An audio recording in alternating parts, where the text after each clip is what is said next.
Arriba muchachos, vamos a zarpar, a lejanas tierras vamos a pelear, por los caminos de la ley y el bien, marcha el regimiento de mi Borinquen, todo por la patria habremos de dar, por padres hermanos que quedan acá, por la noviecita, el hijo y mi Dios, a la isla querida decimos adiós, adiós terruño adorado de mis anhelos, no olvides de este hijo ausente en tus oraciones, que yo en mis noches tristes con mis canciones, podré aliviar la angustia de mi dolor, gane o pierda siempre lucha con valor.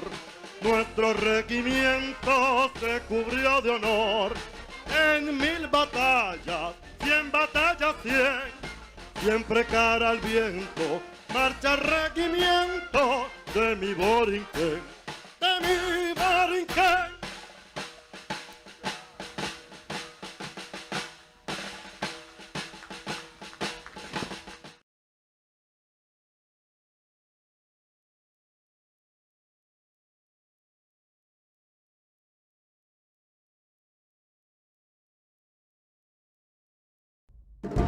Dawn, Sunday, June 25th, 1950. Soldiers of the North Korean People's Army, aided by a barrage of artillery, crossed the 38th parallel.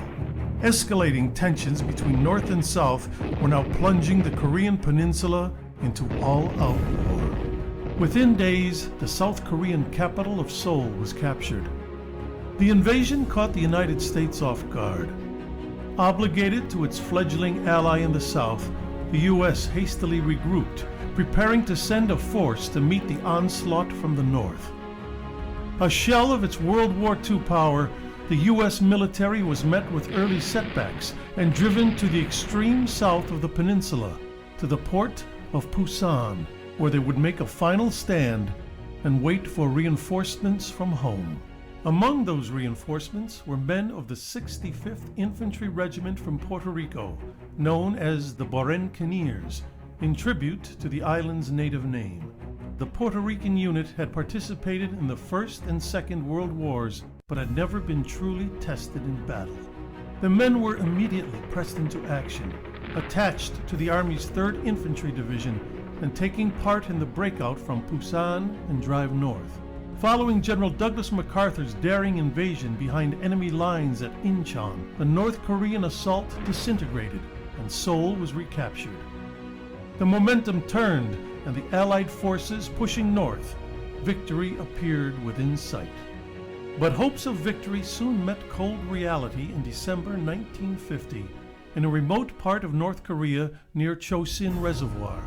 The Chinese army, backed by the Soviets, had recently entered the war and launched a massive assault on the overextended U.S. 8th Army and 1st Marine Division.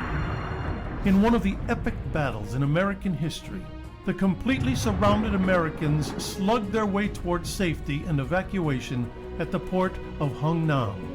Stationed on the frozen ridgetops overlooking the port were the Bucaneers, tasked with ensuring that the troops, along with thousands of North Korean refugees, could board the ships to safety in the south. After all other troops were evacuated, the men of the 65th finally boarded the ship south, still firing at the advancing forces approaching the pier. For their gallant defense during the Marines' escape, the 65th was awarded the Navy Unit Commendation. Soon, the Bucaneers were back where they had started, the port of Pusan, to once again begin the long slog north. The coming months would witness intense combat. In February, men of the 65th would charge Chinese positions in the last battalion-sized bayonet charge in U.S. history. In April, when the 65th came under heavy attack, Master Sergeant Juan Negron single-handedly held off the onslaught for hours, despite being wounded, until a counterattack could be organized. Originally given the Distinguished Service Cross, Negron would eventually be posthumously awarded the Medal of Honor on March 18, 2014. The 65th would continue to see combat throughout the Korean War, and after decades of honorable service, was desegregated in March 1953.